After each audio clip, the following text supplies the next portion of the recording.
ये कौर जाने के लिए हम कुनिगल आए हुए हैं सेंट्रल मजलिस शुरा जामिया मस्जिद कुनिगल पे कि 30 जुलाई 2022 कर्नाटक स्टेट बोर्ड ऑफिस पे Anwar Manpadi Karnataka state ex minority chairman और बीजेपी लीडर हैं, उनके साथ ex president central Majlis Shura Jamia Masjid Kunigal Sanaullah और उनके साथियों ने हाथापाई की थी। उसके बारे में क्या सच क्या झूठ जानने के लिए हम खुद सेंट्रल मजलिस शुरा जामिया मस्जिद कुनिगल आए हुए हैं, क्योंकि एक वीडियो बहुत वायरल हुआ है कि उसके अंदर बहुत सारे डिस्प्यूट हुआ है करके। चलिए उन्हीं से जाके पूछताछ करेंगे। जनाब अंसर पाशा साहब सदर और सेक्रेटरी फाजिल साहब यहाँ पे मौजूद हैं, उन्हीं से हम सवालात करेंगे, उसका जवाब आपको सुनाएंगे। अस्सलाम वालेकुम जनाब अंसर पाशा साहब, आपको एक सवाल है कि 30 जुलाई 2022 हफ्ते को कर्नाटका स्टेट बोर्ड और ऑफ बेंगलोर हेड ऑफिस के सामने Karnataka state of minority x chairman और बीजेपी लीडर जो हैं जनाब अनवर मानपड़े साहब और जो सेंट्रल मजलिस शुरा के साबिक़ सदर यानी एक्स सनाउल्लाह और उनके साथियों ने आप पर 1 करोड़ 35 लाख रुपयों का घपले की बात को लेकर आप पर हमला किया था। इसके बारे में आप क्या कहना चाहते हैं? रहमतुल्लाहि व बरकातहू। मैं ये वीडियो सुनने वाले सभी लेकर्स को मजलिस शुरा जामिया मस्जिद कुनिगल की जानिब से ये गुजारिश करता हूँ कि थोड़ा वक्त लगाकर ये जो टेलीकास्ट किया जा रहा है उस बात को पूरा सुनें। पूरा अगर नहीं सुनेंगे तो हकीकत मालूम नहीं होगी। जैसा कि 30 तारीख इसी महीने के 30 तारीख को सुबह 11 बजे कर्नाटका स्टेट बोर्ड ऑफ औकाफ के बेंगलोर ऑफिस के सामने अनवर मानपड़ी साहब जो इस रियासत के यानी कर्नाटका स्टेट माइनॉरिटी बोर्ड के चेयरमैन एक्स चेयरमैन हैं, उनकी क़ियादत में और कुनिगल सेंट्रल मजलिस शुरा जामिया मस्जिद कुनिगल के एक्स प्रेसिडेंट सनाउल्लाह साहिब की क़ियादत में थोड़े गुंडों ने मुझ पर हमला किया।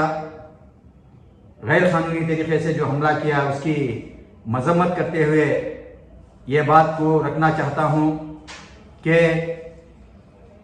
सनाउल्लाह जो इस कमेटी के यानी सेंट्रल मजलिस शुरा के एक्स प्रेसिडेंट और सेक्रेटरी हैं, उनके घपलों को छुपाने के लिए अपने हम ख्याल लोगों को साथ में लेकर जो हमला मुझ पर किया गया है, उसकी यही वजह है कि उनके खिलाफ जो रियासती वक्फ बोर्ड की जानिब से रिकवरी के लिए जो नोटिस इशू किया गया है, उस इशू को छुपाने के लिए और उनके इख्तिदार में रहते वक्त जो घपले हुए हैं उसको लोगों से छुपाने के लिए यह हमला करवाया गया है। मुझे इस बात का अफसोस है कि मैं ये समझ रहा था अब तक कि अनवर मानपड़ी साहब यह कानूनी लड़ाई लड़ेंगे और जो भी कर्नाटक के अंदर औकाफ की मिल्कियत को गलत तरीके से इस्तेमाल कर रहे हैं उनके खिलाफ कार्रवाई कर रहे हैं, ऐसा मैं समझ रहा था। लेकिन हफ्ते के दिन जो रियासती वक्फ बोर्ड के ऑफिस के सामने उनकी लीडरशिप में, उनकी क़ियादत में जो लोगों ने हमला किया, इससे यह बात वाज़ेह हो सकती है कि अनवर मानपड़ी साहब शायद पैसों के लिए काम कर रहे हैं या ब्लाइंडली ये लोग किसी की बातों में आकर गुमराह हो रहे हैं।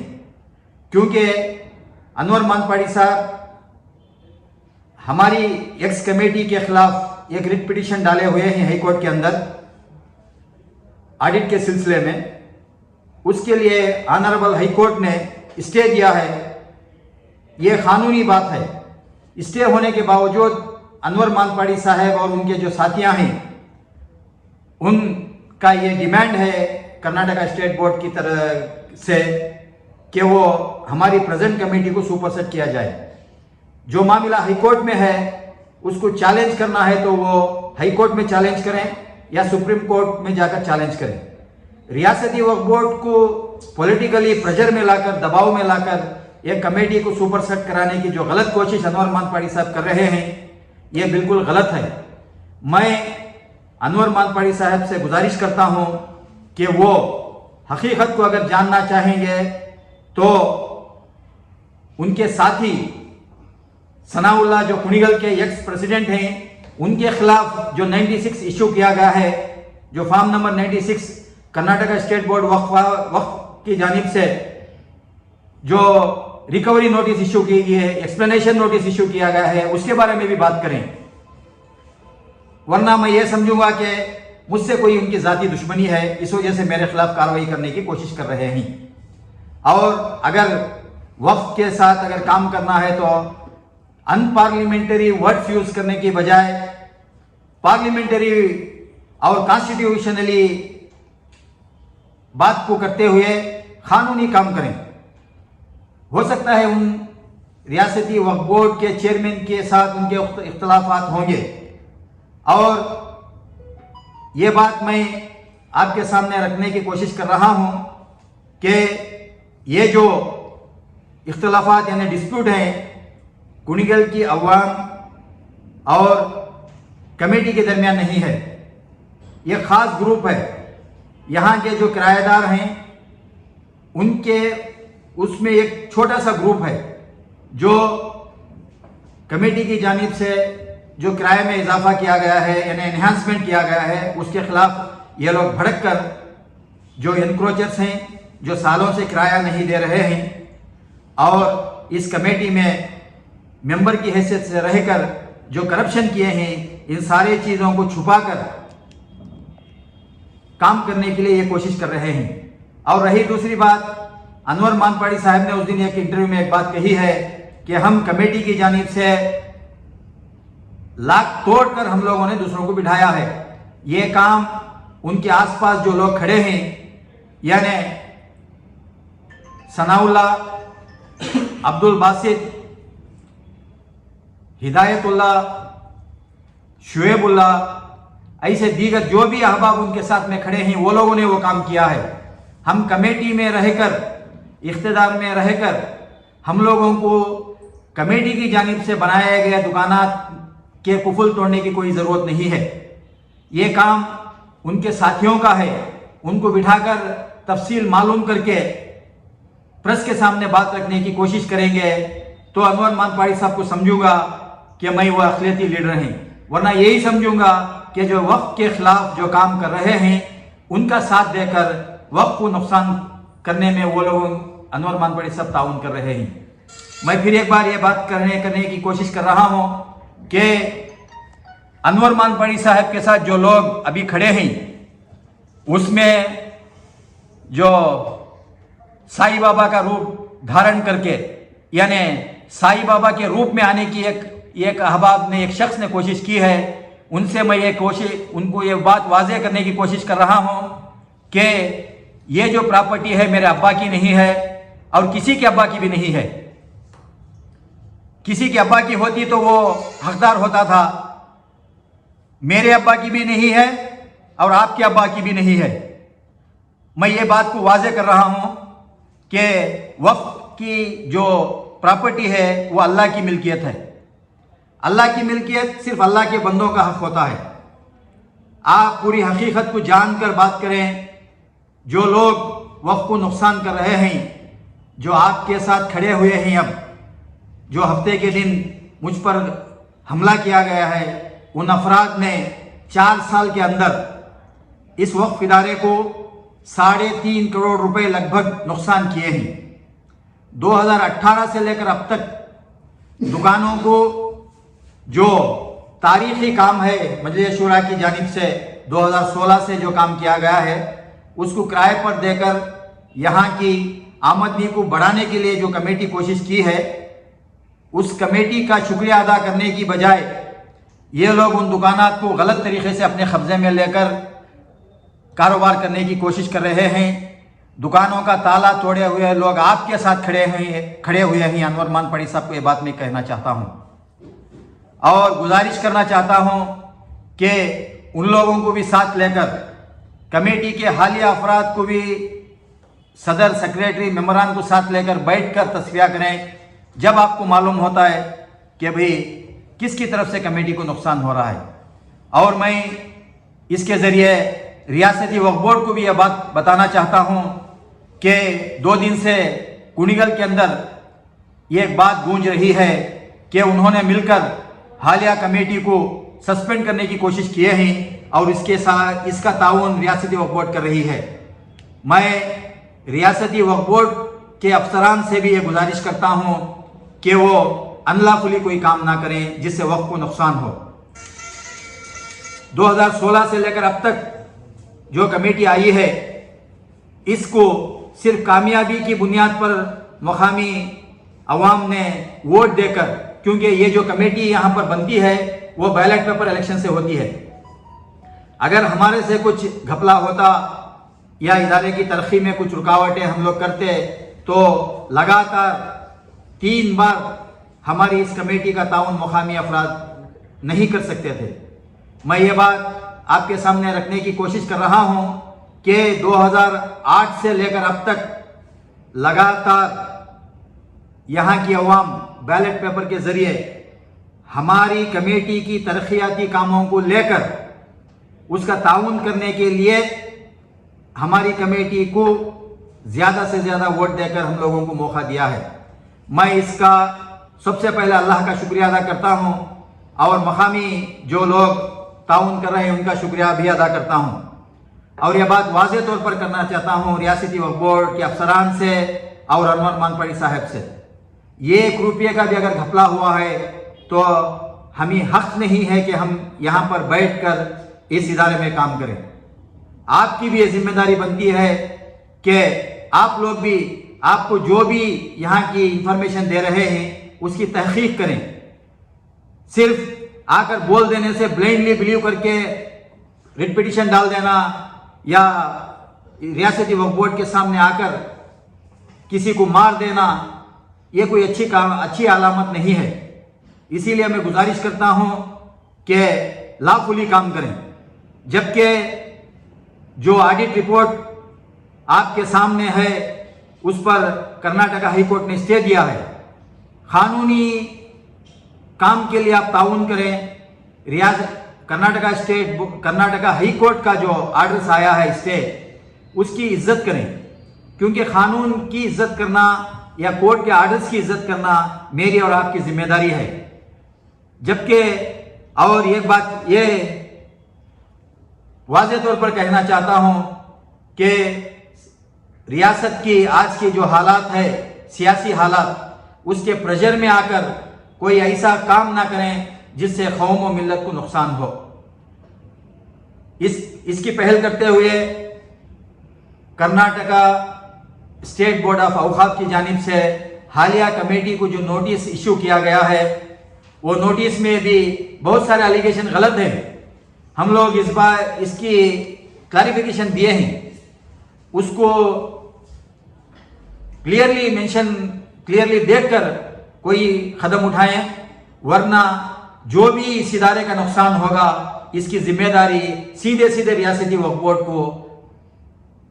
को इसकी जिम्मेदारी रियासती वक्फ बोर्ड की जिम्मेदारी होगी। मैं फिर एक बार रियासती वक्फ बोर्ड के अफसरान से गुजारिश करता हूं कि जो फॉर्म नंबर 95 और 96 के लिए जो कर्नाटका स्टेट बोर्ड की जानिब से स्टे दिया गया है, उसकी पासदारी का लिहाज रखते हुए, उस आर्डर की इज्जत करते हुए आप लोग उसकी कार्रवाई को रोकें जो कर्नाटका हाई कोर्ट की जानिब से दिया गया है। दूसरा, जो आपकी ऑफिस यानी कर्नाटका स्टेट बोर्ड ऑफ औकाफ की जानिब से जो फॉर्म नंबर 50 इंक्वायरी फॉर्म दिया गया है, उसको लॉफुली हैंडल करें, क्योंकि यहाँ पर 2 दिन से अफवाहें फैल रही हैं कि हालिया कमेटी को सस्पेंड किया जा रहा है या तो सस्पेंड कर दिया गया है। अगर सस्पेंड कर रहे हैं तो कानून के दायरे में रहकर सस्पेंड करें। इंशाअल्लाह हम लोग भी कानूनी काम करेंगे, वरना यहाँ के जो वक्फ के खिलाफ जो काम कर रहे हैं, जो एक छोटा सा तबका है किराएदारों का और पुराने जिम्मेदारों का, वो और आप साथ में मिलकर इस कमेटी को सस्पेंड करने की कोशिश कर रहे हैं करके हम लोग समझकर इसकी सारी जो वक्त की नुकसानात होंगे या आप पर जिम्मेदारी आयद करेंगे। मैं रियासती वक्फ बोर्ड के अफसरान और चेयरमैन साहब से खुसूसी गुजारिश करता हूँ कि सियासी दबाव में आकर या जो भी ज़ाती जो मामला है अगर तुम्हारा और उनका वो वक्फ से अलग रखें, अलग रखकर कार्रवाई करें तो इंशाल्लाह वक्फ तरक्की करने में गामजन रहेगा। इस बात को कहकर मैं जो लोग ये सुन रहे हैं वो भी आगे अगर हकीकत को जानना चाहते हैं, क्योंकि जो इल्ज़ाम साबिका कमेटी के सेक्रेटरी यानी अंसर पाशा के ऊपर लगाया जा रहा है वो बेबुनियाद है, क्योंकि ये कमेटी में 15 मेंबर होने के बावजूद सिर्फ अंसर पाशा को अगर मुलजिम ठहराना ये बिल्कुल गलत बात है। सारी कमेटी को जिम्मेदार ठहराना चाहिए अगर कुछ गलत हुआ है तो, क्योंकि जहाँ तक मेरे इल्म में जो बात है, जो लोग ऑडिट किए हैं वो लोग ये जो माहौल को बिगाड़ रहे हैं उनके साथ मिलजुल कर आपस में जो राय मशवरे के साथ ये वक्फ के इदारे को जो दिन ब दिन तरक्की करता जा रहा है इसको नुकसान करने के सिलसिले में कोशिश कर रहे हैं। इन्हीं की गलती की वजह से आज रुकावटें फैल रही हैं, तो इस रुकावटों को दूर करने के लिए रियासती वक्फ बोर्ड से गुजारिश करता हूं कि हालिया कमेटियां का ताउन करें। पाशा साहब, पहला सवाल का बहुत अच्छे तरीके से और पिन टू पिन अपने सवाल का बहुत बेहतरीन जवाब दिया हुआ है। अभी मेरा और एक दूसरा सवाल है कि कुनिगल की आवाम और कमेटी के दरमियान इख्तिलाफ के बात के सिलसिले में आप क्या कहना चाहते हैं? इत्तेफाक नहीं रखता, क्योंकि कुनिगल की अवाम में और हमारी कमेटी के दरमियान अगर कुछ इख्तिलाफात होते तो लगातार तीसरी बार हमारी कमेटी को यहाँ पर इलेक्ट नहीं करते थे। हमारी कमेटी को इस बार जो कमेटी है उस कमेटी की जो क़ियादत है उस क़ियादत को देखकर कुनिगल शहर के अवाम 2008 से मौका दे रहे हैं कि वो हम लोग यहाँ पर काम करें। उसकी एक ही वजह है कि 50 साल से अब तक जो तरक्की नहीं हुई थी इदारे की, इस वक्फ इदारे की, हालिया कमेटी और पिछली कमेटी मिलकर ये काम किए हैं। ये अवाम के सामने है। ग्राउंड रियलिटी अलग है। बेंगलोर वक्फ ऑफिस में जाकर और रियासत के जो सियासतदान हैं उनके सामने जाकर जो लोग यहाँ का नक्शा पेश कर रहे हैं वो ही अलग है, क्योंकि मकामी अवाम ये जानती है कि जो कमेटी अब बरसरे इख्तिदार है उसके अक्सरियत मेंबरान दिन और रात इस इदारे की तरक्की के लिए काम करते हुए जो शहर के एक अच्छे खासे इलाके में जो जगह 50 या 60 साल से खाली पड़ी हुई थी वहाँ पर लगभग 200 दुकानात तामीर करने के जो काम शुरू किए वो सबके सामने शहर में मौजूद है। इसी वजह से हम लोगों को बार बार अवाम की जानिब से ये तायीद मिल रही है कि हम यहाँ पर रहकर इस इदारे की तरक्की के लिए काम करते हुए इस कुनिगल शहर के अवाम के मसाइल को हल करने की कोशिश करें। जो इस इदारे के खिलाफ काम कर रहे हैं उनमें साबिक़ ओहदेदारान हैं जिनके बरसरे इख्तिदार में रियासती वक्फ बोर्ड की जानिब से बहुत सारे करप्शंस के मामले में नोटिस इशू किए गए हैं। ये जो नोटिसेस हैं मैं उनकी गलतियों को दिखाने के लिए नहीं पेश कर रहा हूं, लेकिन ये सबूत के तौर पर आवाम को दिखाना चाहता हूं कि जनाब सनाउल्लाह साहब और मैं साबिक़ जो सदर अपने आप को सेंट्रल ग्रुप का मजलिस धुला हुआ शूरा कह रहे हैं। और साबिक़ सेक्रेटरी उनके नाम और दूसरे जो सदर और उस वक्त के नायब सदर थे, उनकी अहलिया ने जो सदाकतुल्लाह जो उस वक्त के नायब सदर थे, उनकी अहलिया रियासती वक्फ बोर्ड को एक लेटर लिखती हैं कि हालिया कमेटी की जानिब से बहुत सारा करप्शन हुआ है, उनको टर्मिनेट कराया जाए, सुपरसेट किया जाए। मैं उनसे एक सवाल करना चाहता हूं कि अपने शौहर की गलतियों को क्यों छुपा रहे हैं। उनके बारे में भी एक लेटर दो कि उनके बारे में भी एक्शन हो, क्योंकि रियासती वक्फ बोर्ड की जानिब से फॉर्म नंबर 96 जो रिकवरी का नोटिस होता है, उससे पहले का नोटिस है ये कि वो लोग उनके अपने इख्तिदार में वो लोग करप्शन किए हैं करके बोल के रियासती वक्फ बोर्ड की जानिब से नोटिस इश्यू हुआ है। इसके बारे में भी आप एक लेटर रियासती वक्फ बोर्ड को देना है। ये एक छोटा सा ग्रुप है जो मकामी तौर पर बहुत सारे परेशानियां खड़ा कर रहा है इदारे की तरक्की के दरमियान में। इसके लिए मैं अवाम की गलती नहीं कहता, क्योंकि अक्सरियत जो अवाम है शहर कुनिगल की, वो हमारे काम से जो अल्लाह की मदद से हम लोग यहाँ पर कर रहे हैं उससे मुतमईन है, मुतमईन रहकर हम लोगों का ताउन कर रही है। इसीलिए हम लोग यहाँ पर काम करने में कामयाब हो रहे हैं। और इस इदारे को जो 2016 में इसका जो मंथली रेवेन्यू था वो 1,30,000 रुपये तक महदूद था। उस 1,30,000 में हम लोगों को 5 मसाजिद के आइमा इकराम को, मौज़िन हजरात को तनख्वाह देना ज़रूरी था। उसके साथ साथ ऑफिस अमले की और जो स्कूल चल रहे थे उसके टीचर्स का पेमेंट देने में इस इदारे को दुश्वारियाँ हो रही थी। अब अल्हम्दुलिल्लाह 2016 के बाद अब लगभग इस इदारे की आमदनी 10 लाख रुपए तक रीच हुई है। इसका जो भी क्रेडिट जाना है वो पिछली कमेटी को ही जाना है, क्योंकि पिछली कमेटी ने यानी 2016 से 2019 तक जो कमेटी यहाँ पर इख्तिदार पर थी, वो कमेटी बगैर किसी करप्शन के, बगैर किसी लोन के 200 दुकानात के तामीरी काम की बुनियाद रखकर लगभग 100 दुकान को मुकम्मिल करके उस वक्त में जो अलाटमेंट हुआ है उसके ज़रिए इनकम बढ़ी है। और 2018 में यहाँ के जो किराएदार और साबिक़ इख्तिदार पर रहे साबिक़ सदर और सेक्रेटरियों की जानिब से रुकावटें आने की वजह से और लगभग 50 दुकाना किराए पर अलाटमेंट करने में दुश्वारियाँ पेश आई, वो जो अभी तक खाली हैं।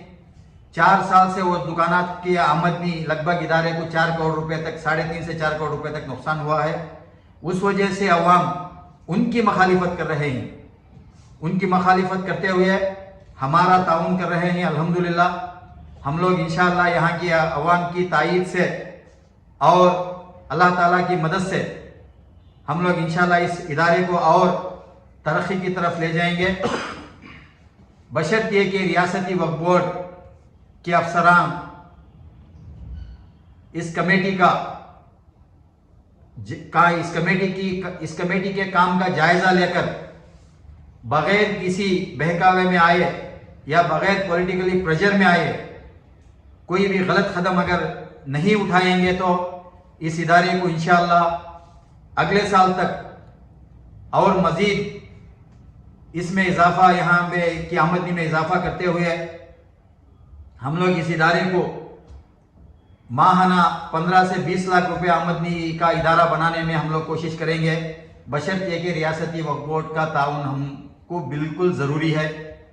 अगर वो लोग हमें मौका नहीं देंगे तो इसके ज़िम्मेदार वो खुद होंगे, क्योंकि बार बार ये सुनने में आ रहा है कि जो ग्रुप यहाँ पर इदारे के खिलाफ काम कर रहा है और ज़बरदस्ती दुकानों में जो बंद जो दुकानात थे उनके तालों को तोड़कर जो बैठे अफराद हैं, दुकानों में ज़बरदस्ती कब्जा किए हुए हैं, नाजायज़ कब्जा किए हुए हैं, उनके ताउन से या उनके इंफॉर्मेशन से इस कमेटी को सस्पेंड करने की कोशिश कर रहे हैं। इस बात को वो लोग ही यहाँ पर फैला रहे हैं।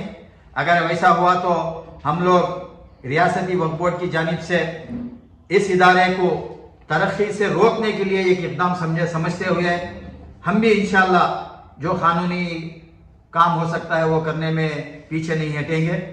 इसी बात के साथ मैं फिर एक बार यहाँ की आवाम का शुक्रिया अदा करता हूँ कि उन्होंने हमारी इस हालिया कमेटी का ताउन करते हुए हमें यहाँ पर काम करने का मौका दिए हैं और वो हकीकत से वाकिफ़ हैं, इसलिए वो बार बार हम लोगों को मौका दे रहे हैं कि यहाँ पर काम करें।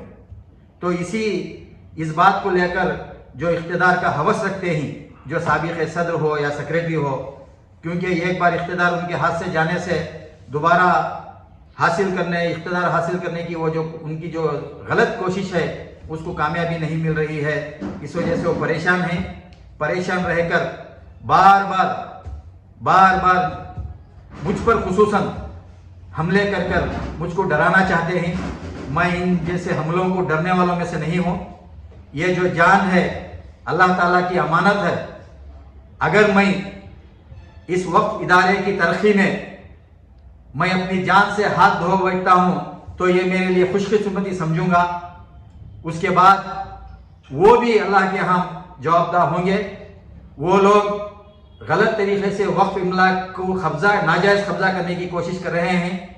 मैं और मेरे साथी यहाँ पर जो मेंबरान हैं वो इस इदारे की तरक्की के लिए रात दिन हम लोग कोशिश कर रहे हैं। हम लोगों में से कोई भी इस इदारे के 1 रुपये को भी ज़ाती तौर पर इस्तेमाल करने के लिए नाजायज़ समझेंगे, क्योंकि नाजायज़ और गलत चीज़ जो है अल्लाह के निगाह में बहुत ही बुरी चीज़ है। इस बात का ख्याल हम लोगों के जहन में है। हमारे कोई भी साथी की तरफ से यहाँ का 1 रुपये का भी अपनी ज़ात के लिए इस्तेमाल करना ये इल्ज़ाम होगा हमारे ऊपर। हम इसमें मुलविस नहीं हैं। इसलिए यहाँ की मकामी जो अवाम है वो हमारे साथ है, हमारा ताउन कर रही है। छोटा सा तबका है जो हमारी मुखालिफत कर रहा है, जो कमेटी के ख़िलाफ़ लगभग 15 से 20 केसेस डाले हुए हैं। कमेटी के ख़िलाफ़ गलत तरीके से दुकानों का वक्फ इमलाक का इस्तेमाल जो कर रहे हैं वही हमारे ख़िलाफ़ हैं। ये बात वाज़े तौर पर कहते हुए मैं दोबारा यहाँ की आवाम का शुक्रिया अदा करते हुए इसी तरीके के ताउन हमारा ताउन करने की गुजारिश करते हुए मेरी बात को ख़त्म करता हूँ। अंसर पाशा साहब, मैं आपको आखिरी सवाल करना चाहता हूँ। इस जो आपने इल्ज़ामात लगाए हुए हैं ना, इससे पहले जो सेंट्रल मजलिस शुरा के सदर थे उनके ऊपर घोटाला का इल्ज़ामात हैं और उनको भी 95 इशू हुआ है करके कुछ आपके पास दाखिलात है तो आप दिखाएंगे तो हम सारी आवाम को उस हमारे कैमरे में कैद करके दिखाना चाहते हैं।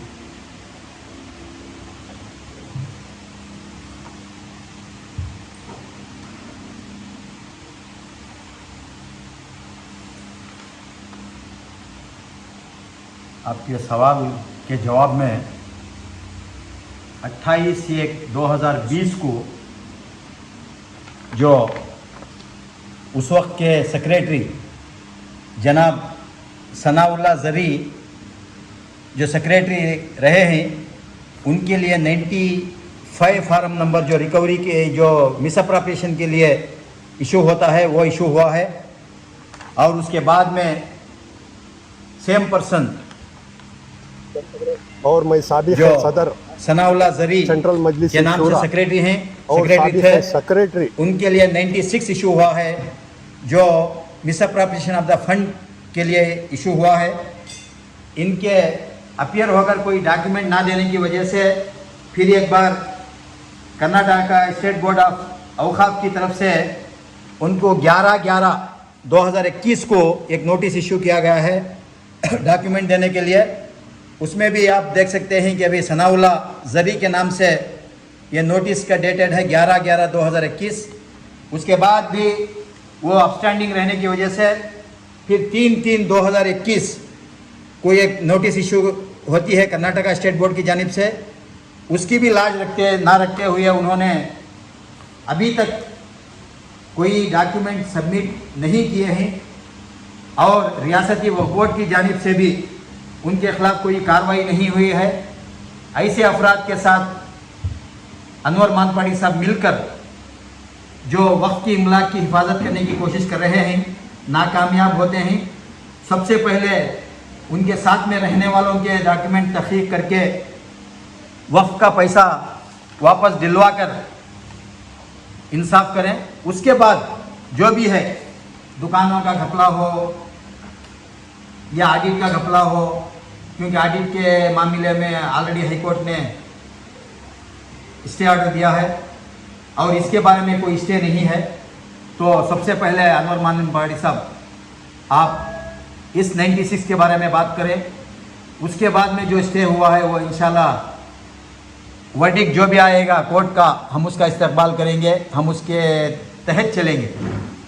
और बहुत सारे डॉक्यूमेंट हैं। अगर अनवर मानपाड़ी साहब जो वक्त के खिलाफ जो काम करते हैं उनके लिए एक हक दिलवाने के लिए कोशिश करते हैं, उनसे मैं गुजारिश करता हूं कि मेरा नंबर है 9008367821। कभी भी आप ये नंबर पर कॉल करें, आप आकर भी डॉक्यूमेंट देख सकते हैं, या अगर आप फ़ोन करेंगे तो मैं और मेरे साथी आपके लिए डॉक्यूमेंट प्रोवाइड करेंगे। आप डॉक्यूमेंट देखें, कौन वक्त की प्रॉपर्टी घपला कर रहा है या वक्त को नुकसान कर रहा है, देखकर उसके खिलाफ कानूनी कार्रवाई करें, कानून का लिहाज करते हुए काम करें। सेक्रेटरी साहब, इसके बारे में आप कुनिगल की आवाम को क्या कहना चाहते हैं? मैं कुनिगल की आवाम से तो कुछ नहीं बोल सकता। अनवर मालपाड़ी साहब के तरफ से एक बात करना चाहता हूँ। मेरे तरफ से मैं शुरा का सेक्रेटरी और हमारी कमेटी के तरफ से और कुनिगल की अवामानों के तरफ से मेरा सवाल क्या है कि तो जो आवाज़ तुमने उठा रही, बहुत सही आवाज़ उठा रही, अल्हम्दुलिल्लाह, और सच के वास्ते उठाए तो बहुत सही है। तुम्हें बोल रहे गए बार के सेक्रेटरी साहब 1 करोड़ 70 लाख खा गए, घोटाला कर डाले, 1,80,00,000 करोड़ खा गए। हाँ सही है, 2 लाख के वास्ते खाई कर तो समझो। तुम्हें तहकीकात नहीं करे, डॉक्यूमेंट्स नहीं देखे, कौन की 4 आदमी तुमने आको बोलने के वजह से तुम्हें उठे कि नहीं कि आवाज़ उठा को बोर्ड में जाना, लाहर में डालना, कोरेडा में डालना कर रही, जो गलत है। आओ हमारे हाफिज़ को आको पहले तहकीकात देखो, क्या है सच जानो, जान को आपको उसके बाद जो भी इल्ज़ाम भुलाने का है, पुराने सेक्रेटरी को हो, अभी कमेटी के हो, जो भी इल्ज़ाम भुलाने का है, अल्हम्दुलिल्लाह हमें तुम्हारा इस्तग़फ़ार करती। आओ आकर अगर गलती है तुम्हें जो भी सजा दो, अल्हम्दुलिल्लाह बिना सबूत किए तुम्हें कौन की 4 आदमी आपको तुम्हारे साथ क्या मिले, आता मिलने को बोलदार को हमने से तुम्हें जाको, तुम्हें एक सही आदमी बोल को पूरा कर्नाटक जानता है और केरला जानता है। इसमें तुम्हें गलत काम आकर को तुम्हारा नाम तुम्हें खुद से कहीं को ख़राब कर लेगी। मैं अनवर साहब से एक बात बोलना चाहता हूँ, अगर 1 करोड़ 35 लाख 1 करोड़ 70 लाख रुपए गए बार की कमेटी वाले जो खा के, तो उसके अंदर 15 भी सिर्फ सेक्रेटरी बंटी नहीं खा सकता, 15 भी खा सकते। जो आपको तुम्हें बैठ को हमारे ऑफिस के अंदर तुम्हारा इस्तग़फ़ार करती है, हमें तुम्हें अल्हम्दुलिल्लाह 24 घंटे कब भी हो बैठ को अगर सही है तो आपको हमारे चप्पला और हार आज़ाद को हमने निकाला है। तो गलत मैसेज देखो, आवाम को भड़का को आज की हालत के ऊपर तुम्हें ये करने जाओगे। नहीं तो तुम्हें सही हो, नहीं तो हम ना सही बोलो। तुम्हें सही है तो हत्या से लड़ रही तो हमारे ऑफिस के अंदर आओ, ऑफिस में बैठो, तहकीकात देखो, और तुमने आपको जो सुना रहे उनको भी बिठाओ। अगर गलत है तुम्हारे हाथों से, तुम्हारे चप्पला के हमारे गले में हाथ डाल को हमने निकालो, अल्हम्दुलिल्लाह तुम्हारा सही करती, नहीं तो तुम्हारे सके गलीस करती है। अल्हम्दुलिल्लाह कुनिगल के अवाम को अस्सलाम वालेकुम।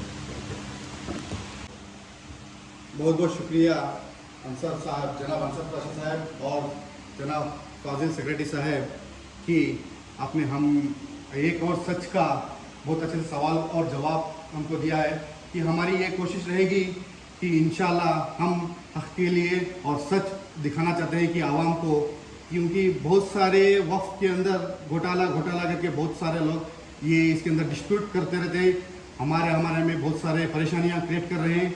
आपके हालात को देखते हुए हम एक और सच करके हमने इससे आज आवाम लोगों को सच दिखाने के लिए कोशिश किया है।